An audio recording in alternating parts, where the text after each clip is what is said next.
conductive wire, and you were so electric. I had no say when you came so near and just passed right through me. Hey everyone, welcome to Geekdom is Back. I am joined today by a brand new guest, Richard Newby. Richard, you have been on my other podcast, Chat Cemetery, so thank you for venturing over to the more pop culture all around and maybe slightly less horror side of things. Yeah, for sure. Thanks for having me.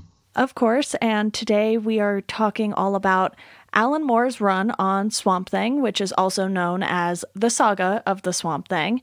And this was one that had been on my list for a while, and I've been wanting to do more comic book episodes, but I guess I just didn't realize quite how long his run is, because it's 45 issues technically.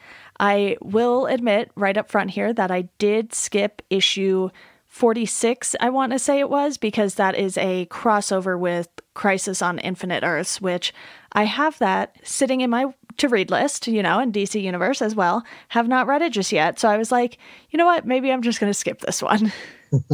Yeah, it's quite the long, expansive run. I have like the graphic novel set, the 6-volume graphic novel set in hand right now. Yeah, it's one of those things where I love buying physical comics, but Marvel Unlimited and DC Universe are just so convenient because I'm out of shelf space. But I'm glad you wanted to discuss this one, because I know Alan Moore is someone who has been discussed time and time again in comics, and his run happening in sort of, the mid-'80s, you do get a comic that feels very, very long, because this was a time period where they were still doing a ton of narration with the comics. And instead of just showing you, sometimes they were showing you and telling you what was happening. And it felt like it was very tiresome at times. Do you ever feel that way with comics from this era? Yeah, I do. It definitely, like with modern comics, I can, tear through an entire graphic novel or run, in just like a few hours. But yeah, with these older ones, like they definitely are a lot more time consuming. It almost feels like reading a novel in some cases. Right. And I was going to try and read this in sort of 2 or 3 chunks at a time. I tried, failed miserably, because I would get, 6 or 7 issues in a day. And then I was like, I need a break. It's not that I don't enjoy the comics from this era. It's just that they wear me down a little more. And sometimes, since I do a Stephen King podcast, I just want to read things that don't have a ton of words. Oh, yeah, for sure. So I had to read Swamp Thing when I was not reading a Stephen King book to sort of balance things out and make sure I wasn't trying to do too much at once as far as, trying to get some reading done goes. And I want to talk about this first as a whole, because the way it starts is with Alan Moore tying up some loose ends, and you literally have, an issue titled Loose Ends, and then you have, I think, the Loose Ends reprise towards the end of his run as well. Yeah. Yeah, he picks up off of he picks up off of the Martin Pasco and Dan Mishkin run, which I actually did not read ahead of time. So when I started Swamp Thing, I started with Lynn Wein and Bernie Wrightson's original arc, and then from there I would jump straight into Alan Moore. So it's kind of interesting to read that first Loose Ends issue and just kind of be introduced to these new characters who just disappear after a couple of issues. Right, and a lot of characters come and go throughout Moore's run, and I feel like I maybe should have read some more of the Len and Bernie stuff beforehand, because I am familiar with Bernie Wrightson's artwork because he's done stuff for Stephen King. He did, I'm pretty sure he did Cycle of the Werewolf, and then he did some of the drawings that appear in quite a few of the Dark Tower books. So I'm familiar with his work, and he has that great horror element to his art. And because Alan Moore's run was so long, I felt like the art wasn't always consistent. There were some times where Abby just looked completely like a cartoon animated character almost, because there was like a fill-in artist here and there. And I think this was at its best when it was Moore and Stephen Bissette. I'm not sure I'm pronouncing that correctly. Yeah, he's my favorite artist to do Swamp Thing in this run as well. Stephen Bissette, I think that he really sets the standard, I think, of what, Moore is trying to do visually with his run on Swamp Thing. I do like the other artists like John Totalben and Rich Veach. Yeah. But I definitely think that Bissette just really nails the whole mood and kind of like the Southern Gothic feel of the book that Moore really kind of starts his whole saga off with. And I do want to note that I did read the Pasco and Mishkin issues prior to this, and that's why it took me so long to get into this too, because I was trying to read those first 19 issues at some point as well, and eventually I was getting close enough to Moore's run where I kind of skimmed through it just so I wouldn't really miss any big points. And like you said, you were a little confused, and I was just like, all right, I know his first issue kind of wraps up everything that came before, so I don't want to read that and be very confused right off the bat.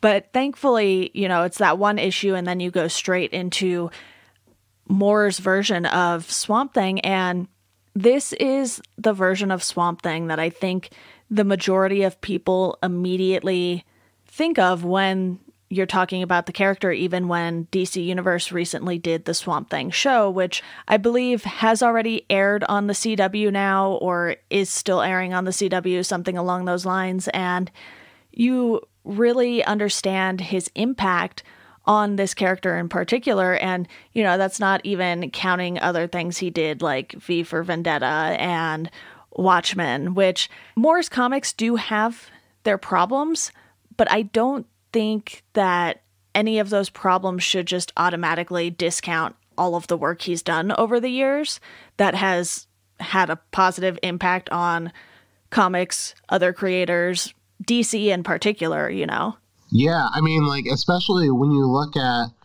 this run on Swamp Thing, and this was kind of like his major breakthrough in the mainstream comics, but like so much of DC, of like what we associate with, that publication, like, comes from this run. Like, Vertigo was created like out of Swamp Thing, so like, Neil Gaiman's Sandman came from this, and Hellblazer with John Constantine, and Grant Morrison, their introduction to American readers. And so he started this whole, not only this like kind of British invasion of American comics, but also just like kind of redefined what comics could be for an older audience. And this was the first, Saga of Swamp Thing was the first DC comic to abandon the Comics Code authority,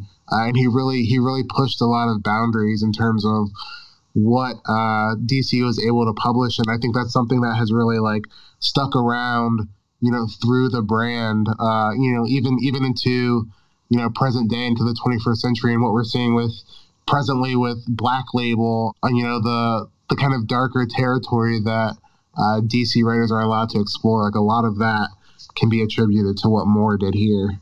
And I understand why DC has always wanted that line to be sort of separate from their main line. It's not that, the main Batman comics don't get dark at times, because that's the nature of the character, but the stories that they've told through Vertigo and now Black Label, they've been much more mature in a sense, and you definitely don't want, someone thinking it's just a general DC comic that is part of their sort of main continuity. And what Moore does well here too is he brings in these characters that we're familiar with, but he doesn't overuse them.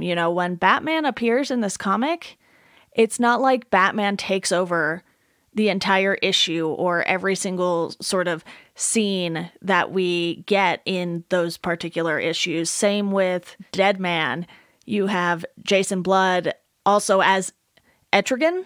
Yeah. I'm really bad with pronouncing names, but I'm always like, I know these characters and I should learn how to pronounce their names one day. But I think when it comes down to it, Constantine is really the guest star, in a sense, of Moore's run, because both Constantine and Swamp Thing are outsiders in their own unique ways, not necessarily in the way that Batman kind of seems like the outsider of the Justice League almost, but in a sense that they're not really wanted around by a lot of people. Yeah, they're a little bit like social pariahs, and at the same time they're heroic but not superheroes. They don't really fit into the mold of what a superhero is. And so I feel like that story that sees them through, I think, 17 issues of Swamp Thing and Constantine together. It's interesting because it's kind of like the inverse of the classic, superhero team up,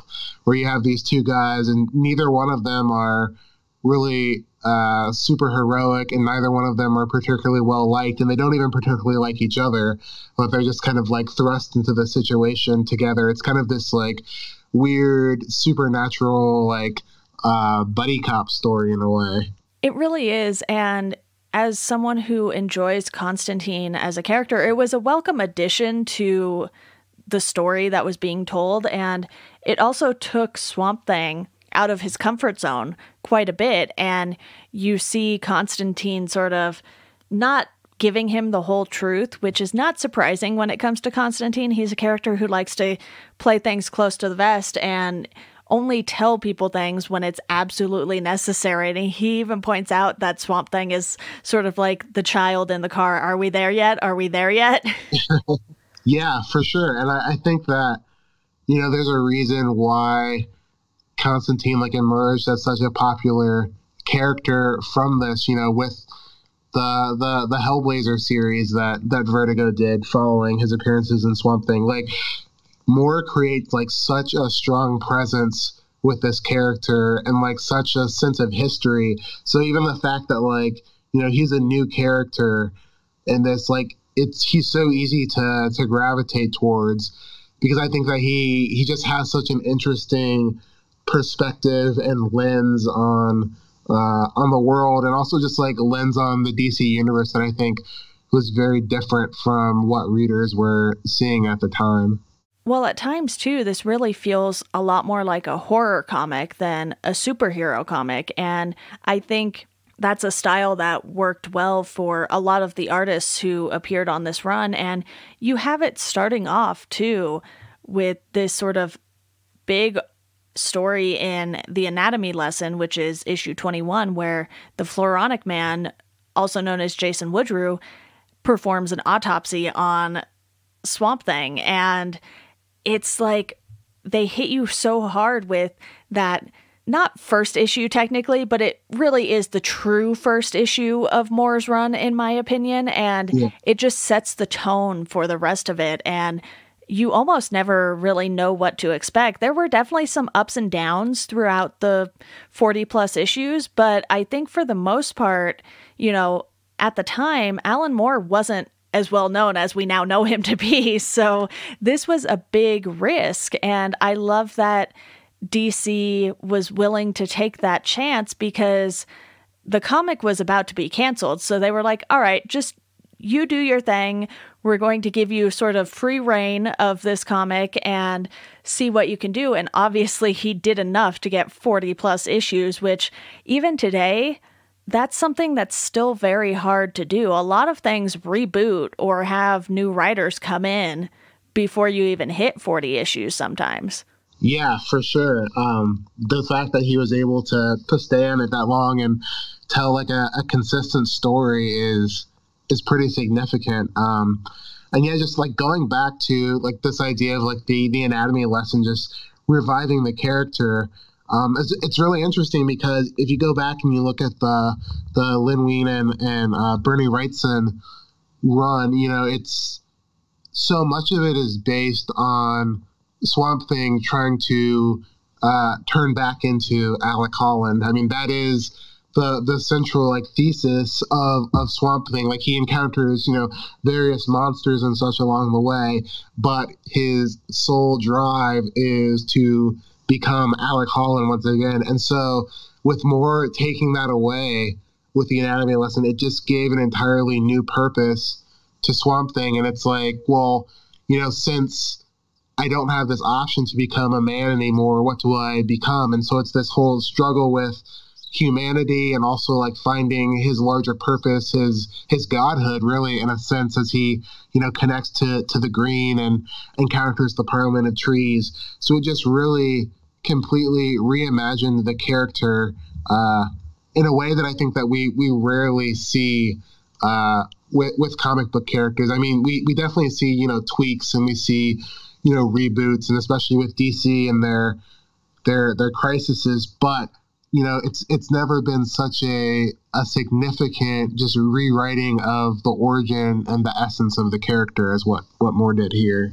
Right. And there are certain issues where I think he's obviously trying to try something new. Like, for instance, in issue 32, the Pog issue. Oh, yeah. It was so wild to get that in the midst of this run because, you know, by now you're hitting the 13th issue of Moore's run, and he's just hitting you with this issue that isn't nearly as serious as the rest have been so far, and you can't help but laugh when you read this one.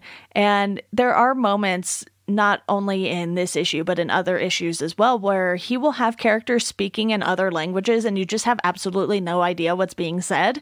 And yeah. I think that's interesting because then you do have to rely on the art to get the story across. And the Pog issue was kind of a nice little breather too. There are a few times where you get these sort of little breathers and you're like, okay, this is sort of not a reset, but a shift in the story. Yeah, definitely. I think especially like coming after the Matt Cable and the Anton Arcane arc with Abby. I mean, that's an incredibly dark and heavy arc.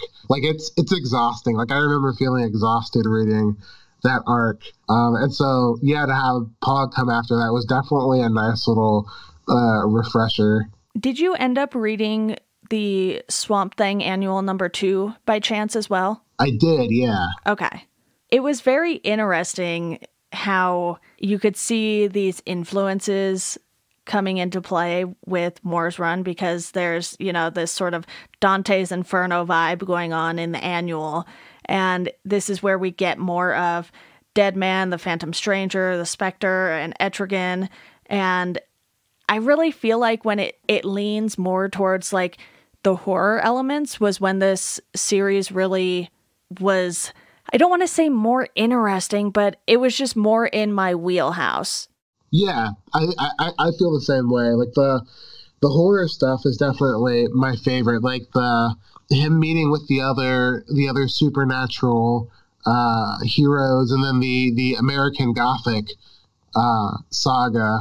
You know, those are the high points for me in his series. Like I like some of the science fiction stuff in his later run, but I've always been more interested in the horror elements of Swamp Thing, and seeing him, you know, interact with these other characters like Deadman and Phantom Stranger is just like, it was just such a neat thing, because before Moore, you know, brought them back for Swamp Thing, like a lot of these characters like had not been used very often in DC Comics and had kind of like fallen by the wayside, you know, in the same way that Swamp Thing and Constantine are outsiders.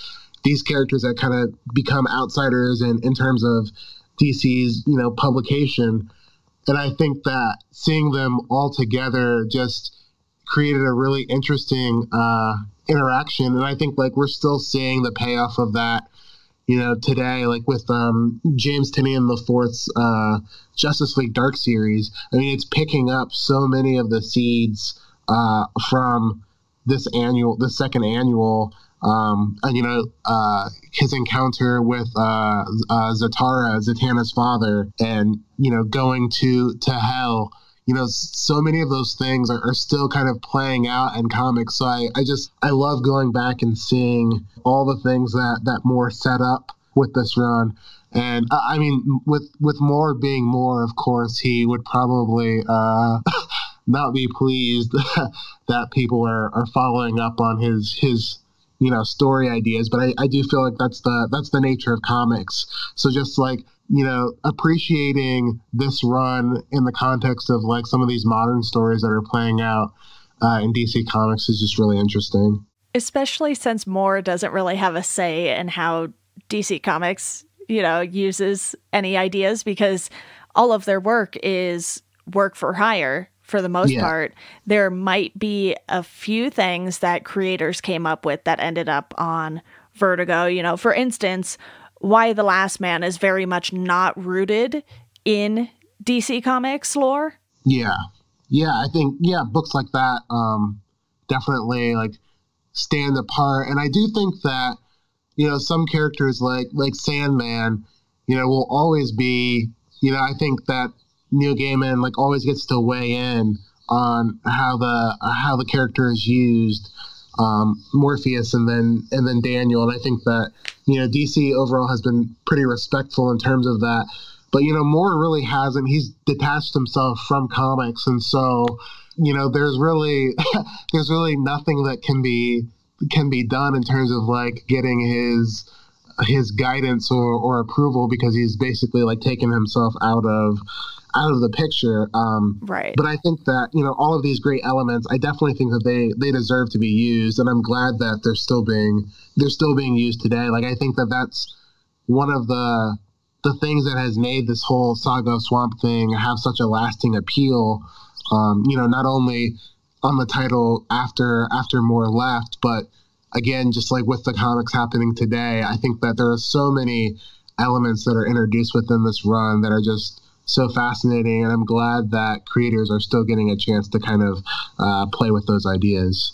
You even see how it influenced the season of the TV show as well, which I'm bummed we are not going to be getting more of, at least as it stands right now. But I really felt like with the show and the way that DC Universe was leaning with their originals, they were definitely going a little darker than they do, for instance, on the CW shows. And I personally enjoy that a lot. So to see now where a lot of the influences in that show came from specifically, it makes a lot more sense, and all of the stuff that he did with the Arcane family in his run, it was very, spooky and demonic, and you really just wanted to kind of live in that world a little longer than we got to, because for me, it's not that I didn't care for the love story at all. It's just, it didn't feel like the high points of his run.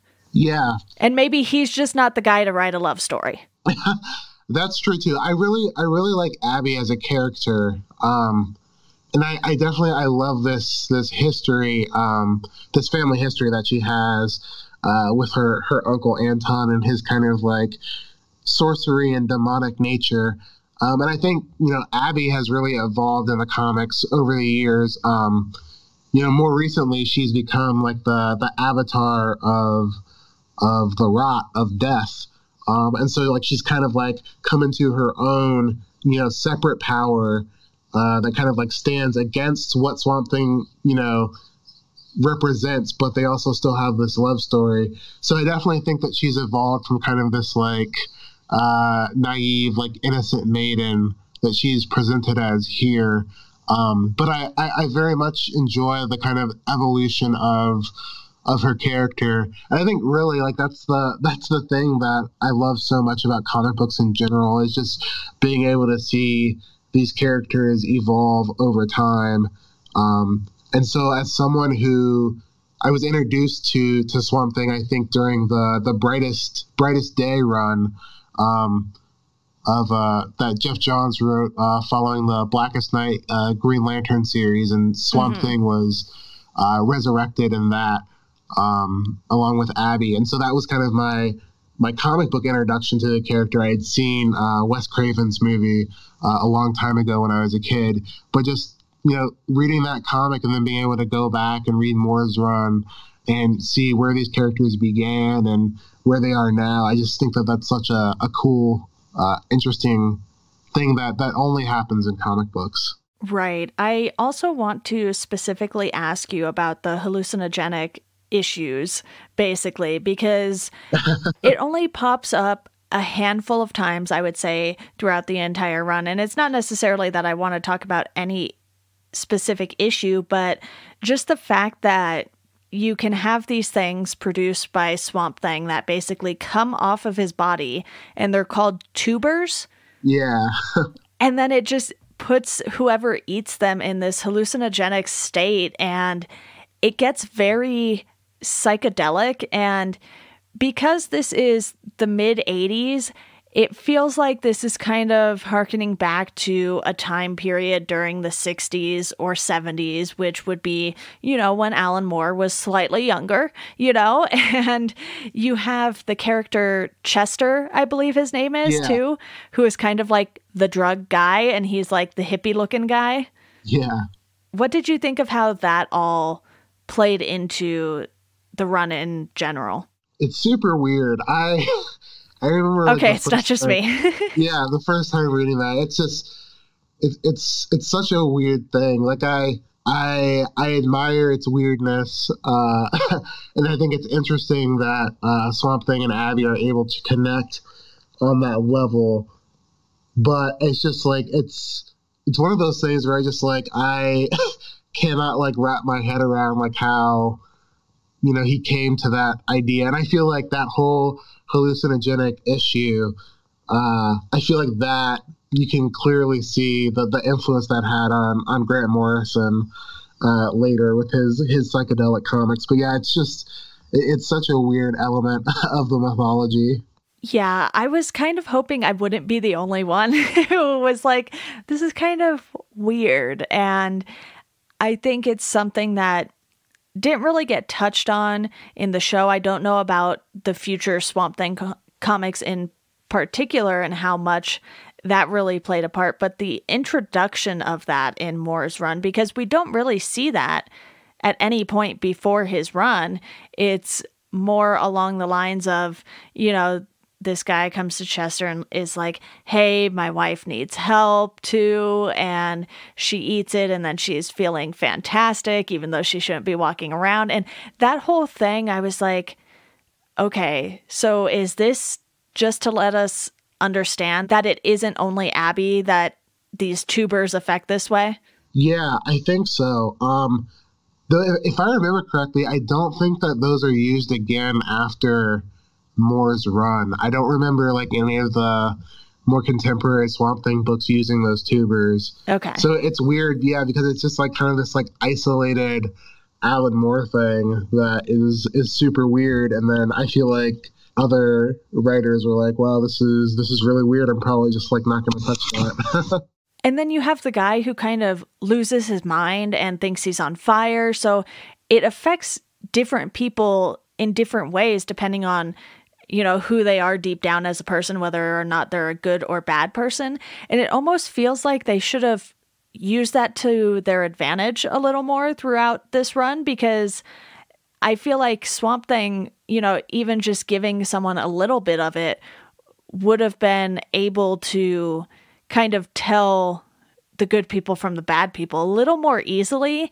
And it almost felt like it was a tool that wasn't really used as a tool. Yeah, for sure. I think that there are some definite other capabilities that he had in terms of using those that they just didn't touch on, and so it's kind of one of these in a way it's kind of one of these lost powers of Swamp Thing, kind of how Superman had some of these really odd powers during the 40s and 50s. Swamp Thing's tubers have become this weird lost power that no one has really touched on again. But I do think that you're right. I think that they could be used in some interesting ways in terms of like determining the morality of certain people or allowing them to bring out their true natures. Yeah, it was almost like a storyline that didn't really have any huge impact, but for some reason more really wanted you to know about these things. And so that was a little disappointing there. But one of the other big moments I really want to discuss here is Swamp Thing going to space. Yeah, that's pretty wild.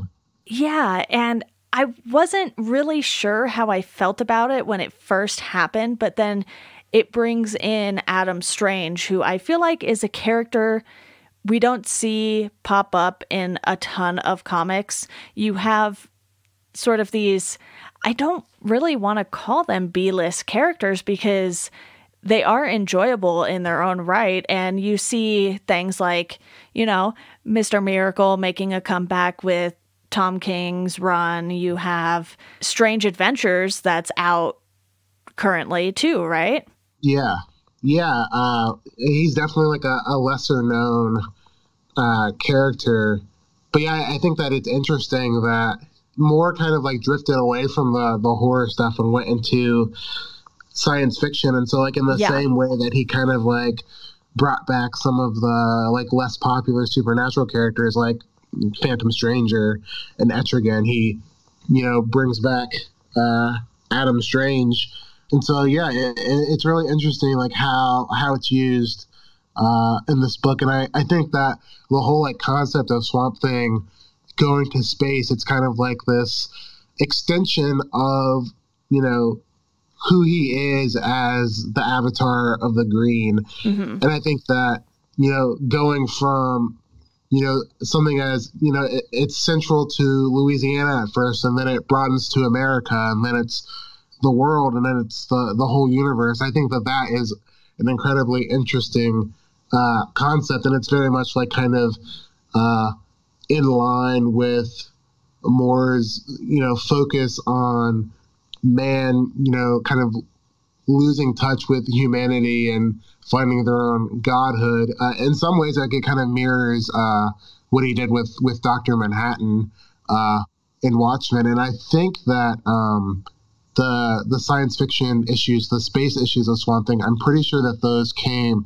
right around the same time that Watchmen was being published. Okay, that's very interesting then. I didn't catch on to that, but it was a little bit of an abrupt change for me because I think what would have worked best, in my humble opinion here, is if he did a story from start to finish that was more rooted in horror, and then did a story start to finish that was rooted in science fiction. But the fact that these two are connected, it felt like you start in this one very specific kind of place, and then you end up in, well, space, you know, you don't end there, but Swamp Thing ends up in space with, you know, one issue left in the run or two issues left in the run. And you're like, wait, how did we get here?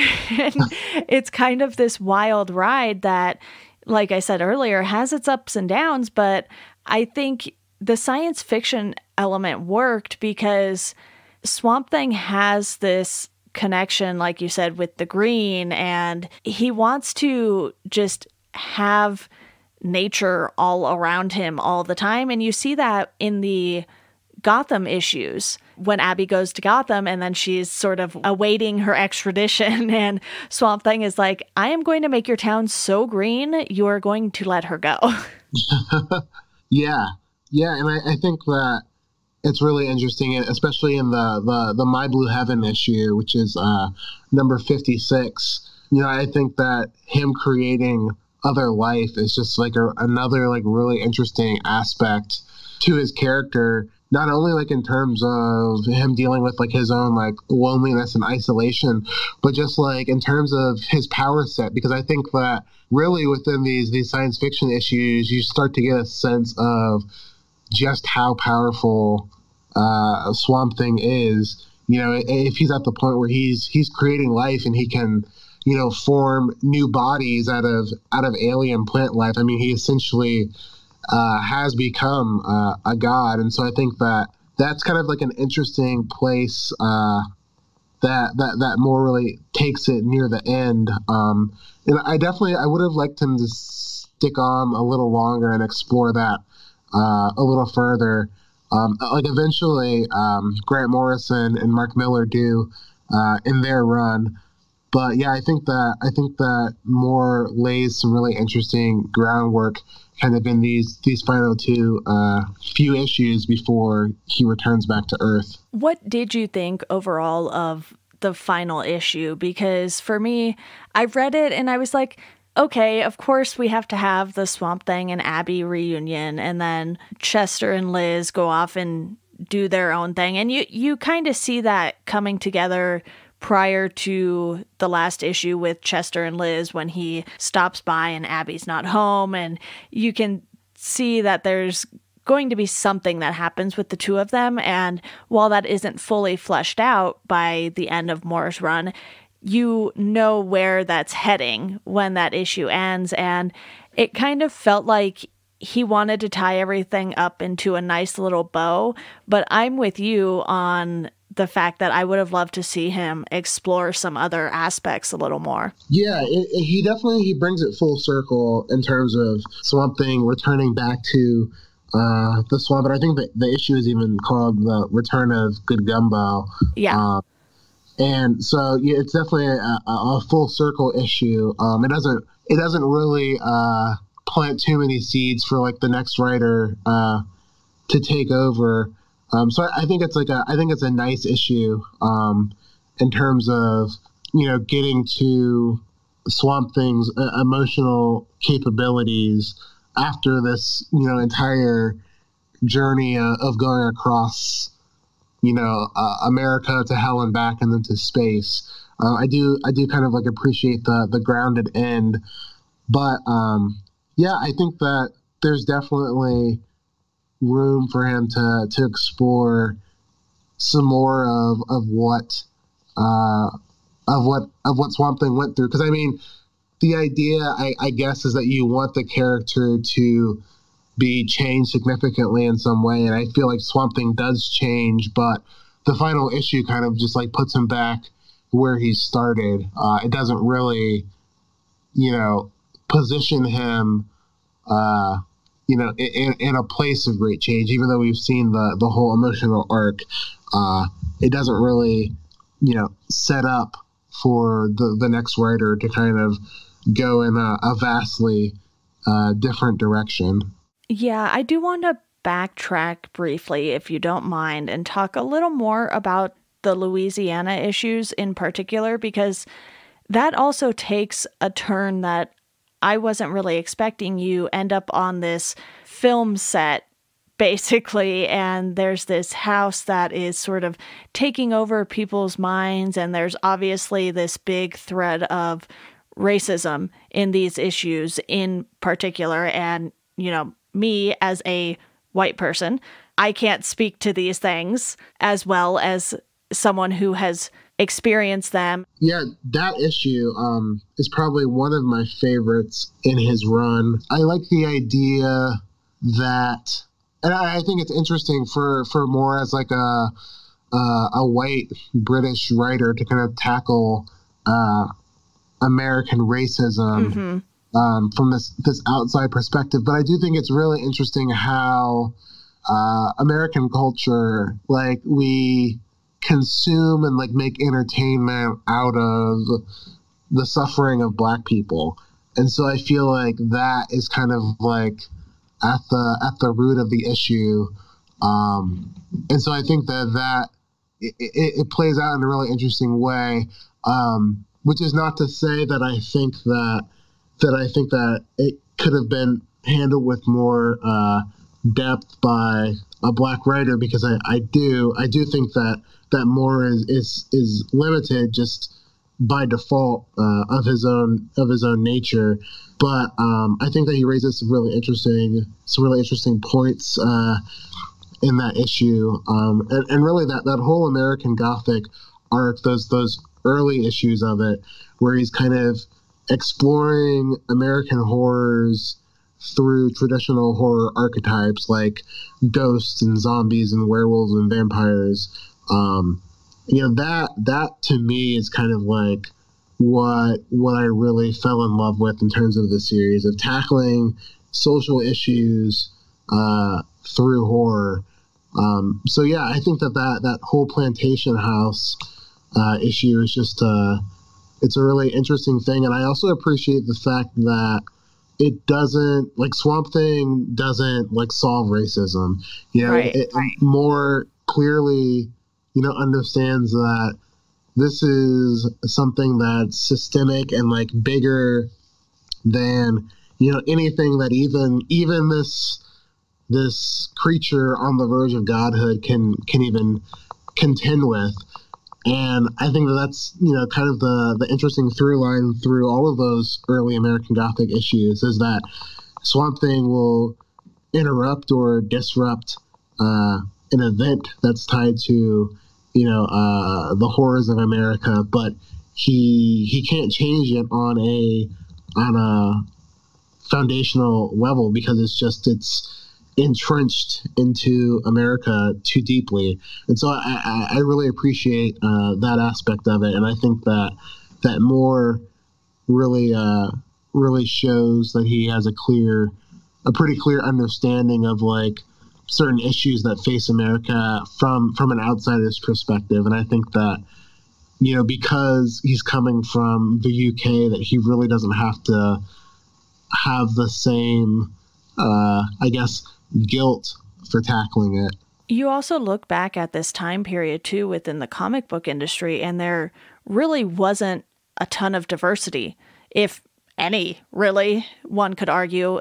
In the mid 80s, sure, you have some writers of color and Black writers in particular, but not a lot. So the fact that Alan Moore chose to take this on and did it in what I saw as an inoffensive way, it's not like he was trying to fix everything as a white man who wasn't even from America. He just knew that this was something that was commonplace, and especially for the time period when the plantation house would have been built and how things were handled back then, which was not well at all.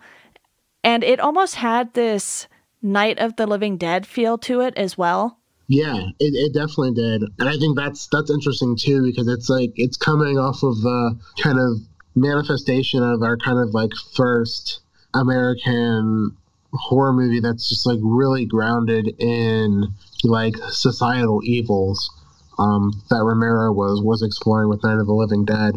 And I think that the thing about both of those issues, the Southern Change and Strange Fruit, is that these were written in the 80s, and yet I feel like even today, I don't think, very rarely have we seen writers of mainstream comic books go there, like take their characters to places like that and confront racism in that way that Moore did. And so I think it's kind of interesting because while in some ways, comic books have become more progressive, I don't think that they necessarily always succeed in terms of handling these deep-rooted evils, because I think that there's always this kind of central idea with comic books that it's about good defeating evil. And I feel like Moore understood that it's not necessarily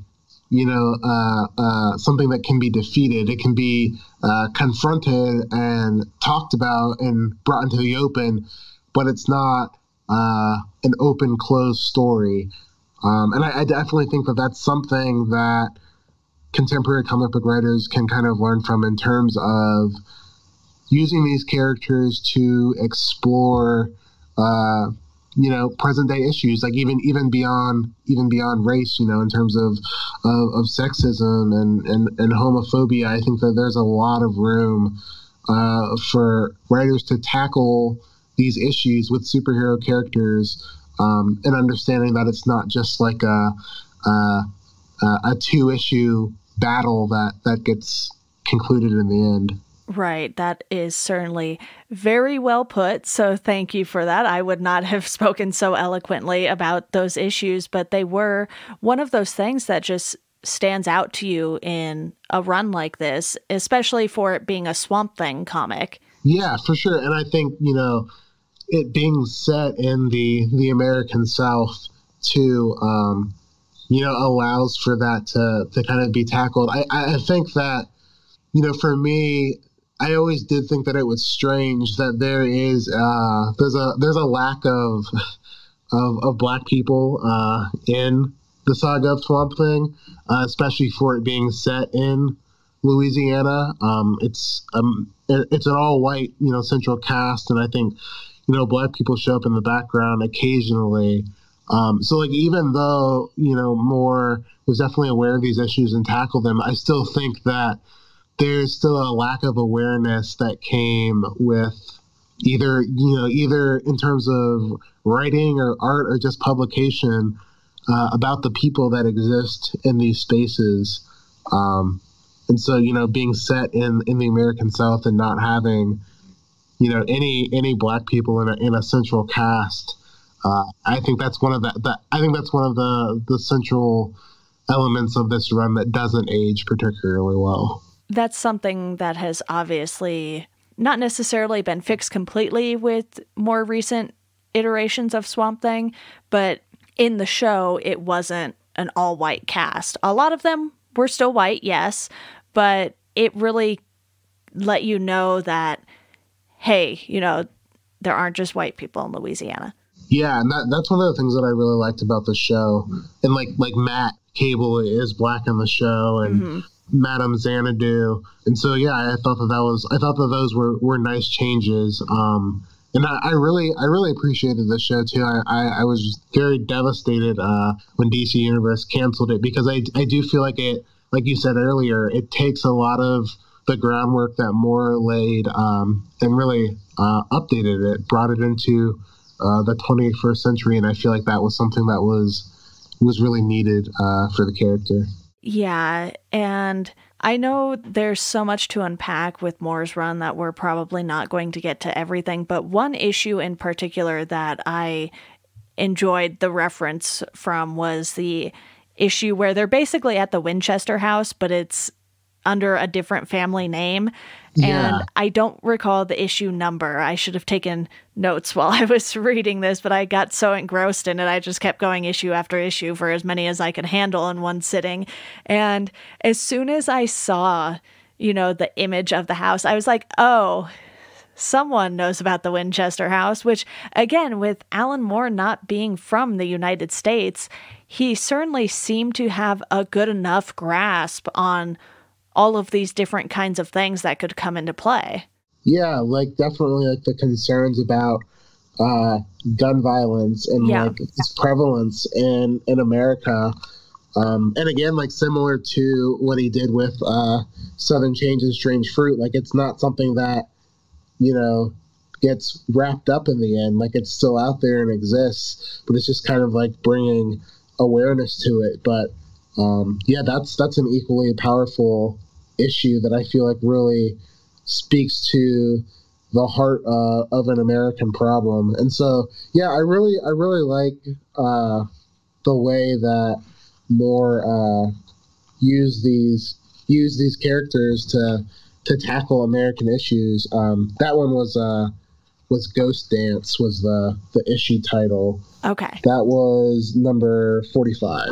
Yeah, I thought I remembered it being, sort of roughly just past the midway point in Moore's run. And it was another one where you have Constantine in it, and it felt very much like something suspicious was going on. And having been to the Winchester house in particular, when you see things like the door that goes to nowhere, it's like that is a thing that actually exists in that house. So it was just fun for me to kind of get to play in that world again for even just one issue.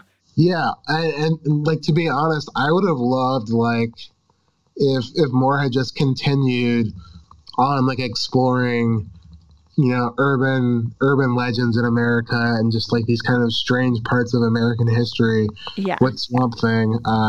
Because really like that's my favorite aspect of this book. Like I just think that there's so much strange and dark history in America, and so like using this character, not even like he's not even central in all of these American Gothic issues. Like some of them are not even from his perspective. He kind of shows up near the end. Mm-hmm. But yeah, just kind of like using him as like a vehicle to explore some of these other stories is just like such an interesting concept that I definitely would have loved to see stretch a little further. Absolutely. Well, Richard, is there anything else you want to bring up in particular with Alan Moore's run? Like I said, I know there's a lot here, but we could probably talk for, 8 hours if we went issue by issue on this one. I did want to bring up the Floronic Man again really quickly. Okay. Because I think it's such an interesting character too. Jason Woodrue as kind of this like antithesis of Swamp Thing who wants this connection to the green but can't handle it, in part because of his human basis. He is not entirely removed from his human biology like Swamp Thing is, and that's something that reoccurs in later issues, this kind of ongoing tension between Woodrue and Swamp Thing. And, it's actually one of the central arcs of the current Justice League Dark run that picks up a lot of the threads from this. But I also thought that Woodrue was used really interestingly in the DC Universe show, as well as this kind of like fascination with what Swamp Thing is and kind of like his efforts to become, similar to that in some way. So yeah, I think he's a really fascinating character, in part because, Swamp Thing is one of those characters who doesn't really have like a central rogues gallery, like so many comic book characters. There's Arcane, and then there's the Floronic Man, and those are really the two main reoccurring ones, but mostly each encounter is kind of something new or some familiar like occult archetype. So I think that both Arcane and the Floronic Man are just like really interesting in terms of their ability to be used repeatedly throughout the run, but like not to the point where they become so overly familiar that we know exactly what to expect from them. They're kind of these villains that I think keep us on our toes, and then when they do show up, it's kind of like, oh no, like things are really going down. Like when Arcane shows up again, like that things are going to be bad.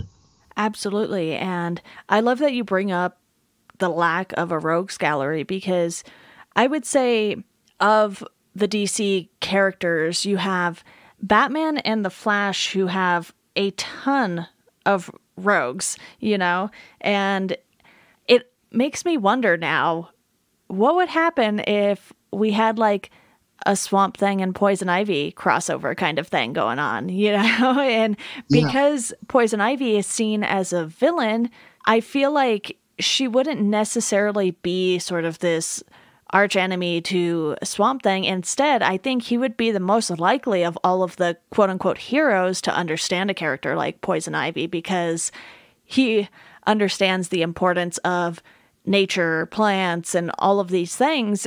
And it kind of makes you wonder if Swamp Thing could be the one to sort of flip Poison Ivy to the other side. Yeah, and she's referenced the green and a connection to the green in some recent issues, and there are even like some theories that Poison Ivy could become the next avatar of the green.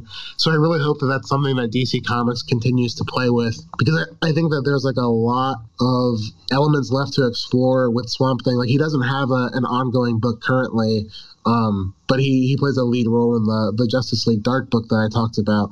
But I feel like that mythology is so fascinating, and I think that really he has an opportunity to really kind of break up some of the traditional roles that we see certain DC characters inhabit, like Poison Ivy.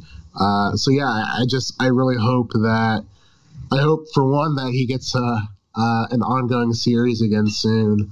But yeah, I also hope that writers continue to expand on the mythology here, because it's one of my favorites in all of DC Comics. Like, the Swamp Thing mythology is one of my favorites.